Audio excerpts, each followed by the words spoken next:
What if I told you that some of the most important economic building blocks of modern Malaysia were laid by a community that has practically vanished? Long before the skyscrapers of Kuala Lumpur and the sprawling tech parks, a small, determined group of Jewish traders from Baghdad and beyond built incredible fortunes and became key players in the vital trade routes of Penang and the Malayan Peninsula. Their names might not be on the lips of most Malaysians today, and the streets once named for them have been renamed, but their legacy is etched into the very foundation of the nation's economy. From colonial-era merchants who built global empires on commodities like opium and tin, to modern-day innovators in the heart of the country, this is the largely forgotten story of a tiny community's huge economic impact. It's a story of migration, ambition, staggering success, and ultimately decline, all shaped by world wars and shifting politics. It's a tale of family dynasties, tight-knit networks, and a cultural identity that persevered against the odds. Today, we're counting down the 10 biggest and most significant Jewish family businesses in Malaysian history, digging up a chapter of the past that's essential to understanding the present. Number 10. The Sephardic forerunners of Malacca. Kicking off our list at number 10, we start not with the famous Baghdadi Jews of Penang, but with their much earlier predecessors, the Sephardic Jewish traders of Malacca. Long before the British arrived, the port of Malacca was a bustling cosmopolitan hub, one of the most important trading centers in the world. And right there in its vibrant bazaars, Jewish merchants were a recognized presence well into the 18th century. These weren't colonists or conquerors, they were simply threads in the region's rich multicultural tapestry. The term Sephardic refers to Jews from Spain and Portugal. After being expelled in the late 15th century, they scattered across the globe, many finding new homes in the Ottoman Empire, North Africa, and the trading ports of the Dutch and Portuguese. It was through these global networks that they likely made their way to Malacca. Unlike the later Baghdadi migration, which was more of a cohesive wave, the Sephardic presence was smaller and more integrated. They lived and worked alongside the diverse Kristang people, a community of mixed Portuguese and local heritage, often blending in so well that their distinct identity is now just a faint echo in the history books. So, what were they trading? Spices, textiles, precious stones, and all the other exotic goods that flowed through the Strait of Malacca. They were part of a world connected by sea, where fortunes were made on risk, knowledge, and connections. Their business model wasn't about huge corporations, but about individual merchants and small family ventures that relied on networks stretching from Amsterdam to Goa and out to the Spice Islands. They operated in a world where your word was your bond and your family name was your credit line. This early presence is so important because it proves Jewish commercial life in Malaysia started long before the British colonial era. These traders were independent players drawn to Malacca's economic pull. Their story is a quiet one, without the dramatic rise and fall of the Penang community that came later, but it absolutely sets the stage. It shows that for centuries, the Malay archipelago was a place where merchants from all corners of the world, including Jewish traders, could seek their fortune, laying the very first, nearly invisible foundations of a long and complex economic history. Their businesses might have been small, but their presence was the critical first chapter. Number 9. Ezekiel Aaron Manasseh and the dawn of the Penang era. At number 9, we meet a figure who was a bridge between the old world and the new, Ezekiel Aaron Manasseh. While Jewish traders had been in the region for a while, Manasseh is often remembered as the first Baghdadi Jew known by name to settle in Penang, arriving in 1895. His story captures the major shift happening at the turn of the century as the center of Jewish life and commerce in Malaya moved from Malacca to the booming British-controlled port of Penang. Manasseh came from Baghdad, part of a great migration of Jews seeking economic opportunity and fleeing persecution under the Ottoman governor Dawood Pasha. They were looking for the stability and promise of the British Empire's eastern outposts. After arriving, he reportedly made a bold claim that for 3 decades he was the only practicing Jew in all of Malaya. It's a powerful statement that paints a picture of a lonely, pioneering life. But as is often the case, history is a bit more complicated. While Manasseh may have felt alone, census records from the 1890s tell a different story. They show that during that exact time, a Jewish community of 150 to 170 people was already living in Penang. This little detail doesn't take away from Manasseh's personal journey. Instead, it highlights just how fast the community he was joining was growing. It was a community right on the edge of its golden age. So, while Ezekiel Manasseh may not have built a global dynasty like some of our other lists, his importance is huge. He represents the formal beginning of the Baghdadi Jewish chapter in Penang. These weren't scattered individuals anymore. They were a community. They were putting down roots and building the infrastructure for religious life, a synagogue, a cemetery, and the specialists needed to maintain their traditions, like a cantor, a ritual slaughterer, and a mohel. Manasseh's own business ventures were part of a bigger economic engine that was just starting to roar. He wasn't just a businessman, he was a community builder, and his arrival marks the moment Penang began its transformation into the undisputed hub of Jewish life in Malaysia. Number 8. The Meyer Brothers, forging a rival empire. Coming in at number 8 is a name that was once legendary for its wealth and power across Asia. The Meyer family and their powerful firm, the Meyer Brothers. While another family, the Sassoons, often gets the historical spotlight, Sir Manasseh Meyer and his family built a rival empire that proved the Baghdadi Jewish network wasn't a single entity, but a dynamic and competitive world. Founded by Sir Manasseh Meyer, the firm was a perfect example of the Baghdadi Jewish trading network in action.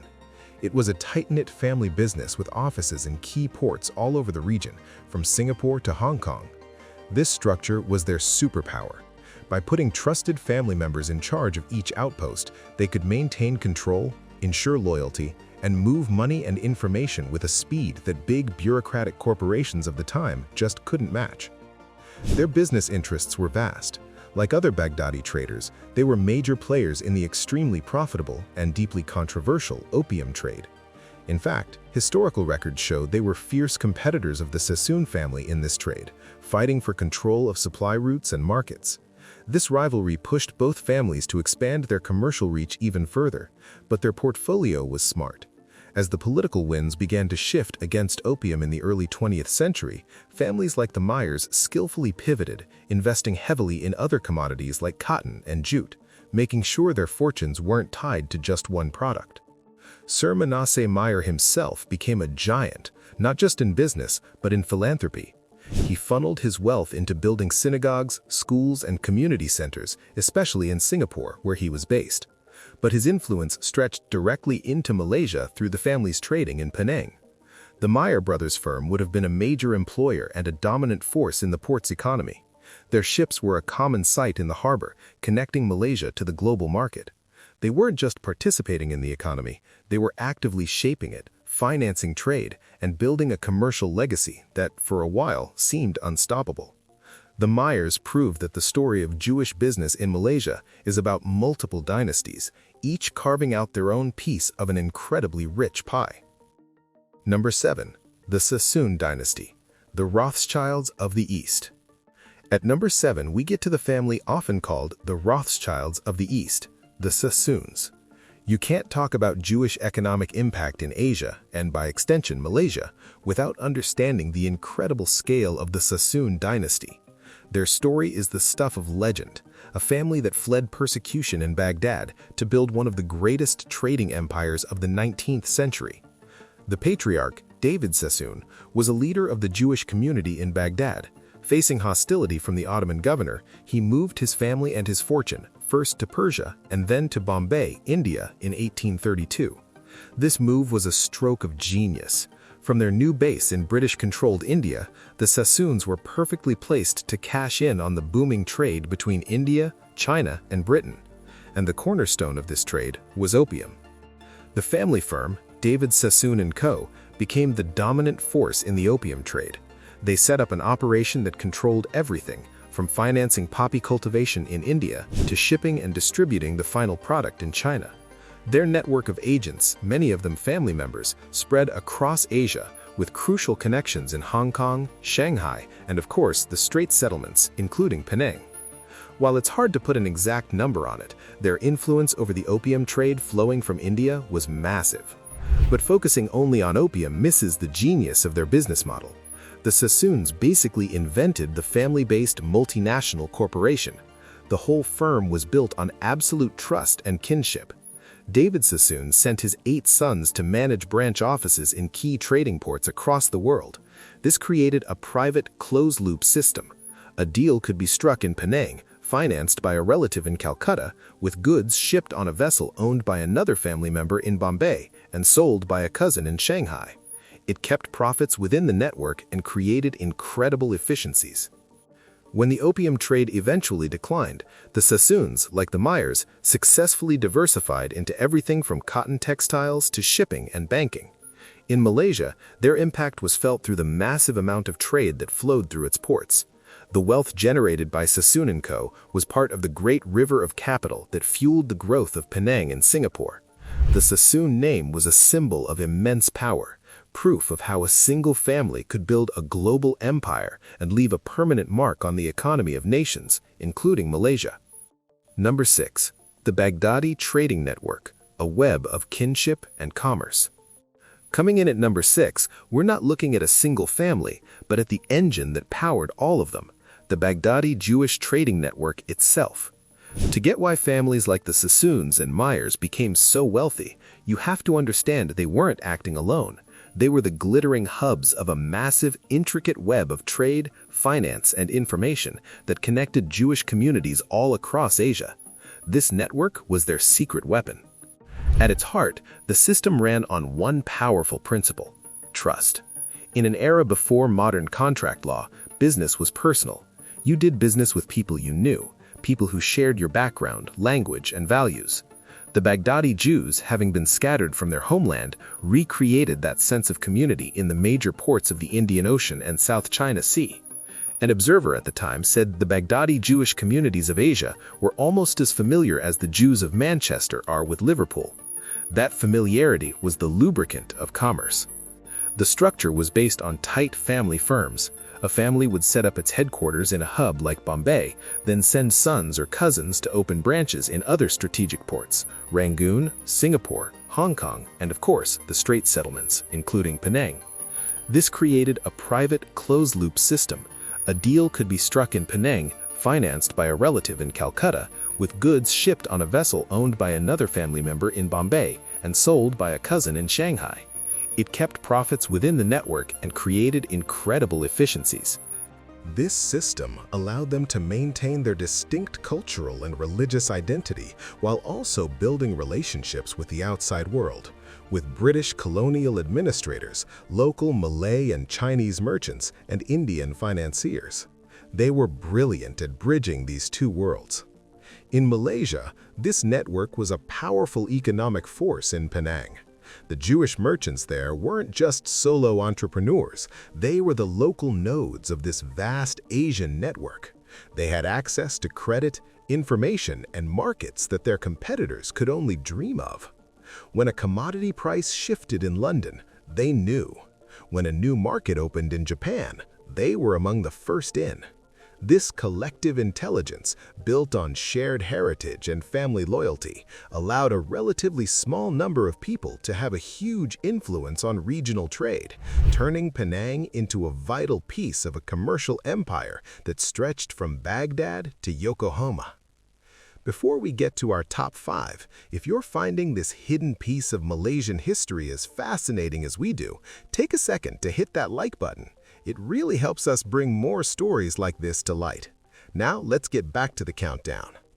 Number 5. The Entrepreneurs of Jalan Yahudi, Life in Jewish Penang. At number 5, we're zooming in from the grand international empires to the heart of the community, the local businesses that thrived in Penang, especially around the street once proudly named Jalan Yahudi, or Jew Street. This is where the story of the big dynasties touches the ground, creating a vibrant, self-sustaining local economy. By the late 19th and early 20th centuries, Penang was home to a bustling Jewish community of over 170 people. And a community has needs. While giants like the Sassoons dominated international trade, a whole ecosystem of smaller family businesses served the daily life of Penang's Jews. Think of it as a miniature city-state with its own economic and social infrastructure. At the center of it all was the synagogue on Jalan Nagore and the nearby Jewish cemetery on Jalan Yahudi. These weren't just religious sites, they were community hubs. And to support religious life, the community needed professionals who often ran their services as businesses. There was the shohet, the ritual slaughterer who provided kosher meat. There was the hazan, or cantor, who led prayers, and the mohel, who performed circumcisions. These were essential roles held by respected families. Beyond that, you would have found a host of other Jewish-owned businesses. Picture walking through Georgetown in the 1920s. You might have found Jewish shopkeepers selling textiles imported by the big trading firms, or tailors making suits for the city's residents. There would have been moneylenders, clerks in the big English banks, and independent traders dealing in local goods like tin and rubber, operating on a smaller scale than the global magnates. These businesses created a circular economy within the community. Profits from a small shop could pay for a child's education, who might then work for a bigger firm or start their own business. This was the grassroots level of the Jewish economic impact. It was less about controlling global markets and more about building a stable, prosperous life in a new land. The very existence of Jalan Yahudi, Jew Street, is proof of the community's confidence. For a time, they were such a key part of Penang's fabric that a street was named in their honor. These local entrepreneurs were the lifeblood that sustained the community, turning Penang into a true home. Number 4. The Disruption, World War II, and the Great Unraveling. Number 4 isn't a business, but the historical event that brought the golden age of Jewish business in Malaysia to a sudden, brutal end: the World War II. The Japanese invasion of Malaya in December 1941 was a cataclysm that shattered the colonial order and broke the back of the established Jewish community, starting its final decline. Before the war, the Jewish community's success was tied to the stability and protection of the British Empire. They were, in many ways, a colonial-era phenomenon. When that empire crumbled in the face of the Japanese advance, their world crumbled with it. The fall of Penang was terrifying. A frantic evacuation was organized, and many Jewish families, especially those with wealth and British connections, fled to the supposedly safe fortress of Singapore. Those left behind faced a grim fate. The Japanese, allied with Nazi Germany, brought a virulent anti-Semitism with them. Jews who were interned faced harsh treatment. According to survivors, those who weren't imprisoned were sometimes forced to wear red and white striped tags on their sleeves, a humiliating marker that singled them out for abuse. The war didn't just cause physical and psychological trauma. It completely dismantled the commercial network that had taken a century to build. Trade routes were cut, family firms were severed from their branches, wealth was confiscated or destroyed. The intricate web of trust that connected Penang to Bombay, Shanghai, and London was torn to shreds. After the war ended in 1945, the world had changed. The British Empire was fatally weakened, and decolonization was sweeping across Asia. For the Jewish community, the pre-war world was gone forever. The security they once felt was replaced by a deep sense of vulnerability. In this new, uncertain climate, most of the surviving Jewish families decided to leave. They moved to Singapore, Australia, the United States, and the newly founded State of Israel. The numbers tell the story. By 1963, only about 20 Jewish families remained in Penang. The war was the shock from which the community and the grand family businesses that defined it would never recover. Number 3. The Mordecai family, the last Jews of Penang. At number 3, we have a family that represents not the peak of the community's power, but its poignant final chapter, the Mordecai family. Their story is the story of the end of an era, symbolizing the last fade-out of the historic Baghdadi Jewish community of Penang. As the post-war years passed, the Jewish presence in Malaysia continued to shrink. The great trading families had long since moved their operations, and the children of the few families that remained often left for opportunities abroad. The community that once numbered in the hundreds dwindled to a handful. The synagogue on Jalan Nagore fell into disuse and was closed in 1976. The vibrant life of Jalan Yahudi was now just a memory, and the street itself was eventually renamed Jalan Zainal Abidin. The Mordecai family were among the last custodians of this fading legacy. They were one of the very last families to maintain a continuous Jewish presence in Penang, watching as the community slowly disappeared around them. Theirs is a story less about big business and more about persistence and memory. The symbolic end came on July 15, 2011. On that day, Mordecai David Mordecai, known as Morty, passed away. His death was widely reported as marking the effective end of the original Penang Jewish community. With his passing, the continuous line of Baghdadi Jewish heritage that started in the 19th century came to a quiet close. The few remaining individuals of Jewish descent had either converted to other faiths or were no longer part of a practicing community. The Mordecai's story is also tied to the reasons for the community's final exodus. It wasn't just about economics. Starting in the 1970s, the political climate in Malaysia became more difficult. The government's strong pro-Palestinian and anti-Israel stance helped create an environment of rising anti-Semitic sentiment. For the few Jews who remained, this created a climate of anxiety. Publicly identifying as Jewish could attract unwanted attention. This political reality was the final push that led many to leave. The Mordecai family's deeply personal story reflects the powerful historical forces that led to the disappearance of one of Malaysia's most fascinating minority communities. Number 2. Chabad of Malaysia, a modern Jewish presence. Coming in at number 2, we pivot from the past to the present, and from big business to spiritual outreach. This spot isn't held by a traditional company, but by an organization that represents a surprising modern Jewish presence in Malaysia, Chabad. The presence of Chabad Lubavitch, an Orthodox Jewish Hasidic movement known for its outreach, reveals a new and very different chapter in the country's Jewish story. After the historic Baghdadi community disappeared, you'd think organized Jewish life in Malaysia had ended for good.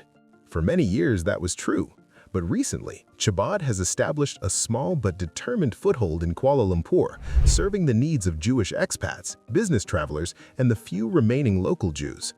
Their operation isn't about profit and loss, it's about community building and religious service. In a way, it's a spiritual enterprise. The face of this enterprise is the local Chabad rabbi, who works to provide the essentials of Jewish life that had been missing for decades. This means organizing holiday services for Rosh Hashanah and Passover, providing access to kosher food, and offering religious education. Their mission is to make sure that any Jew in Malaysia has a place to connect with their heritage. How Chabad of Malaysia operates is a fascinating mix of ancient tradition and modern multiculturalism. Their public presence is discreet but distinct. Their activities are sometimes run out of a van called a mitzvah tank, a mobile outreach center, a classic Chabad method adapted for the streets of Kuala Lumpur. This blend of cultures shows up in the most unexpected places.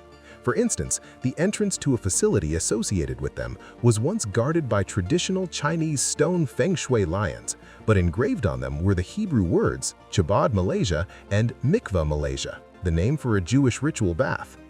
This is a totally different model from the Baghdadi trading empires. Those old businesses were powerful because they controlled capital and goods. Chabad's business is cultural and spiritual preservation.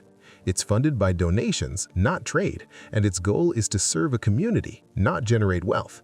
Its very existence is a testament to the resilience of Jewish identity and the surprising ways it can adapt, even in a country where the Jewish population is microscopically small. And at number 1, we find the most prominent and fascinating example of a Jewish family business in Malaysia today: Precision Automotive Industries.